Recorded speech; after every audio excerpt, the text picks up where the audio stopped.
How's it going, boys and girls? Happy Friday. I hope that you guys are doing well and staying safe and enjoying your time at home.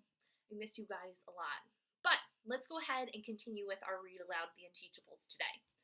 So, in yesterday's story, we got to the part from Kiana's point of view.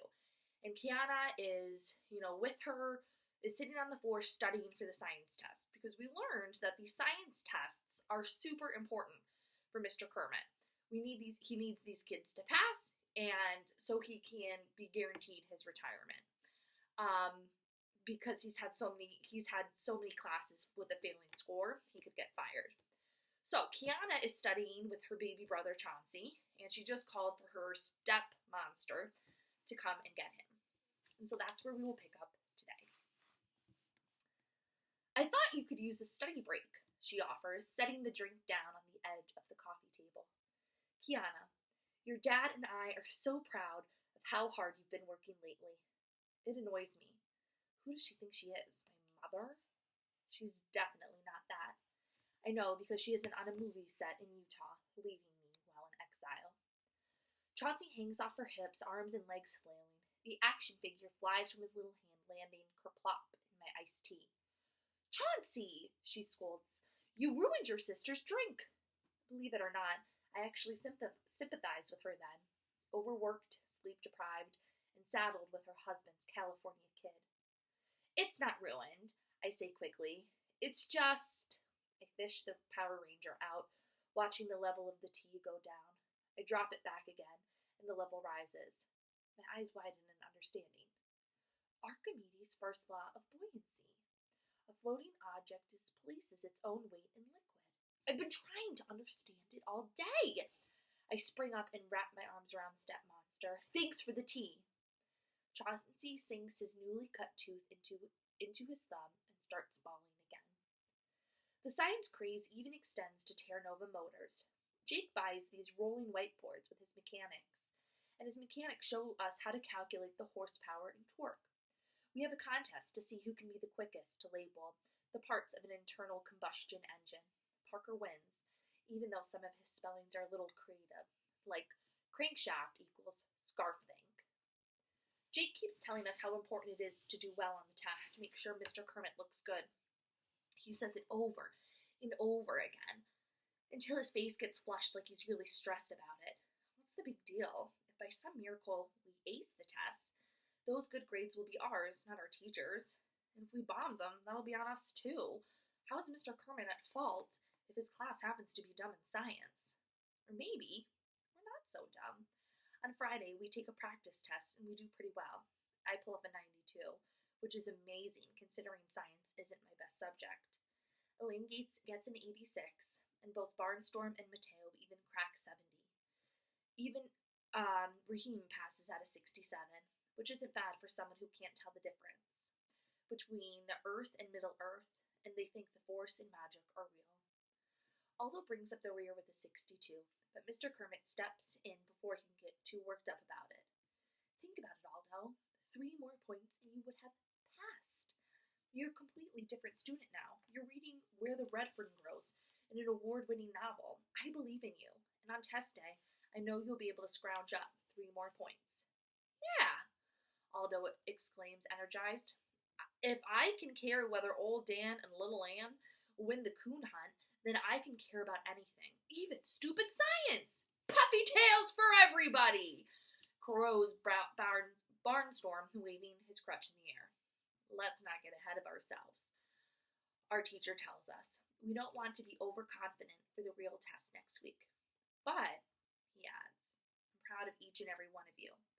If you put up these kind of scores in the actual assessment, it'll say a lot what we have accomplished together as a class. The words stick with me. What we've accomplished together as a class. Well, okay, I'm not part of the accomplishment, not actually part of the class. Technically, I'm not even part of the school. It doesn't make any real difference. I'm going home to LA, but not next week.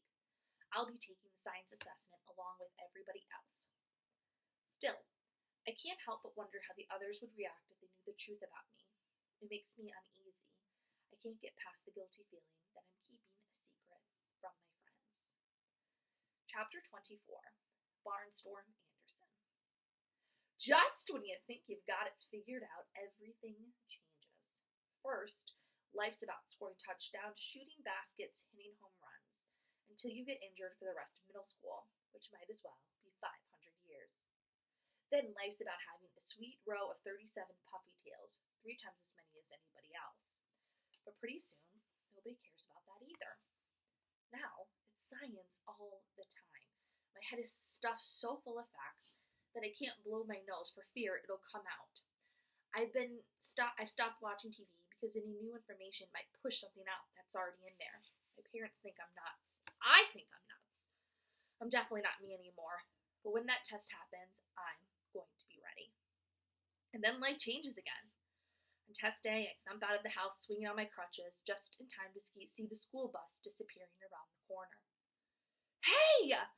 I'm so shocked that for a second I forget about my injury and try to sprint after it, landing face first on the sidewalk.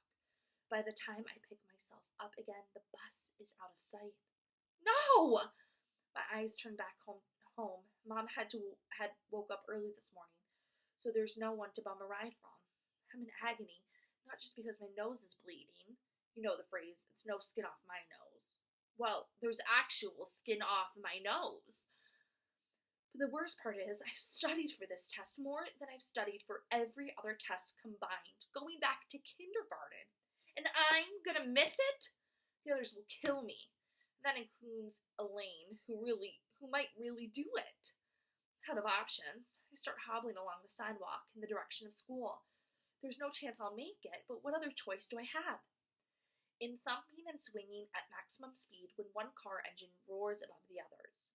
For many of our field trips to Terra Nova Motors, I recognize the sound of a broken muffler. An old pickup truck is zooming along in the right lane, passing cars on the inside. To my surprise, I recognize it from the Vuvuzuela dumping day. It's Parker's pickup. I spot him behind the wheel with some old lady in the passenger seat. Saved. Without thinking, I step into the road, waving both crutches over my head. With a screech of the brakes and burning rubber, he comes to a halt about 3 inches from my skinless nose. Parker rolls down the window. Get out of the way, Barnstorm! I'm in a hurry! I yank open the passenger door. Me too! I missed the bus! You've got to give me a ride to school. I can't, he protests. I'm not allowed. I can only drive for farm business. What about her? I demand, indicating the old lady. That's different. That's my Grams. I have to take her to the hospital. Grams, who seems fine to me, shoves over and pats the seat beside her. Hop in, kiddo! For some reason, that drives Parker crazy. He's not kiddo. I'm kiddo. I climb up to the seat, pulling the crutches in after me, and I shut the door. Aggravated, Parker stomps on the gas, and we lurch away, sideswiping a garage can at the curb. I guess you don't have to be a very good driver to get a provisional license compared to a real one. As we approach the hospital, Parker cranes his neck. We need the entrance that says emergency. I'll probably read it wrong, but you'll see it regular. You might see it regular too now, I remind him. Parker has been seeing a reading specialist teacher, and he's supposedly making a ton of progress. There, emergency! We wheel into a driveway. You got it, I congratulate him. But what's the emergency? Your grandma looks fine. Grams peers at me. Your nose is bleeding. You should see a doctor about that. She's not fine, Parker insists. She's walking funny. Duck, he adds as we approach a police officer on the side. So I bow down out of sight when I spot the old lady's white Nikes. You'd probably walk funny too, I tell Parker. She's got her shoes on the wrong feet. I pull over and Graham switches sneakers. Lo and behold, she walks fine. So we drop her at the senior center, and Parker heads to school. You're welcome, I tell him. You could have been sitting in an emergency all day and missed the science test. Shouldn't be driving you, he retorts resentfully. If I get pulled over, I could lose my provisional license. But we don't get pulled over. We even have a few minutes to spare before school starts. I thank him for the ride, and he thanks me for looking at his grandmother's feet. He's not a bad kid. We've gotten to know each other pretty well since being in SCS 8. We're on our way to room 117 when the door of the boys' room opens and out steps We both greet him. He doesn't answer, which is weird. Mateo usually talks at the speed of light, 186,000 miles per second, in case it comes up on the science test. His expression is weird too. Embarrassed? Upset? I look down. The kid is standing in the puddle. Water drips from his clothes and even the tips of his fingers. I'm mystified. Dude, why are you all wet? My answer comes when 3 big guys emerge from the bathroom, shoving each other and laughing. I know them. They're football players. My teammates. Not that they want anything to do with me now that I'm on the sidelines. It doesn't make a genius to figure out they're the reason Mateo is half drowned. The biggest of them, Faulkner, nods in my direction. Anderson, he mumbles, and he starts away. I stick out a crutch and stop him. Get the others, I tell Parker. He runs off in the direction of room 117, and I turn back to my former teammate. Real nice, picking on a kid the 10th of your size, 3-on-1? Like you never did it, sneers another of the 3, Karnosky. I did it once. Last year. It was stupid. I just wanted to prove my aim was better than Karnosky's. The trick is to stick your finger in the faucet in the direct stream of water with deadly accuracy at the target. But when I saw the kid I hit dripping and miserable, I never did it again. Besides, I didn't know that kid. I know Mateo. So you've got nothing to say? Faulkner grunts. What's this dweeb to you anyway? His name is Mateo, I say stubbornly. I hear footsteps in the hall behind me, Parker leading the rest of SCS-8. I don't actually see them, but I know they're there. My attention stays focused on the 3 football players. Faulkner looks surprised. Wait, you're with them? The Unteachables? They're better friends than I ever had when I hung out with you. I spit back. Karnosky kicks the crotch out from under my left arm, knocking me off balance. Raheem catches me just in time to keep me from hitting the wet floor. Aldo leaps forward and shoves Karnosky back against the wall. It's a dumb move, typical Aldo. Karnosky is as mean as they come, and Aldo isn't nearly as tough against real people as he is against lockers, which don't hit back. Sure enough, the 3rd kid, Bellingham, takes a swing at Aldo, and I'm thinking, here we go. But Aldo ducks, and a big body steps in the path of that flying fist. The heavy blow lands on Elaine's shoulders. It makes a loud smack, but she doesn't budge. She's solid as an oak tree. Bellingham's eyes widen in horror as he realizes who he's hit. Faulkner and Karnosky turn pale. I get the feeling that Faulkner's tempted to snarl something like it isn't over, but Elaine rhymes with pain, and he wants it to be over. The 3 football players turn and tail and flee. I bray a laugh at their receding backs. Gee, guys, can't you run any faster? Kiana starts hustling the lot towards 117. Lucky for us there weren't any teachers around. Lucky for us, I crow.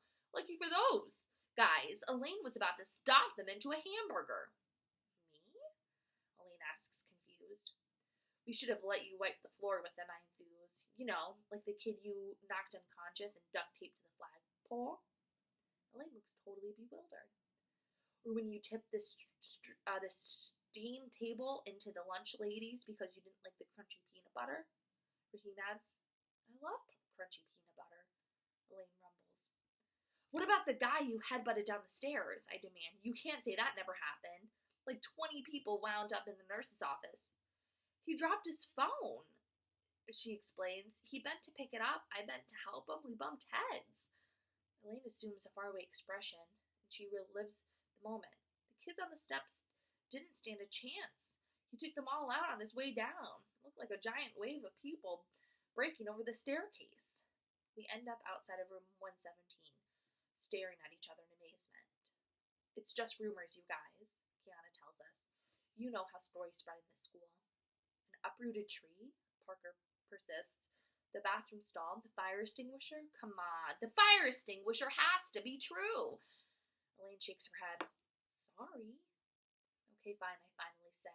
But it has to stay our secret. If word gets out you're not a doomsday machine, the entire football team's gonna kick our butts.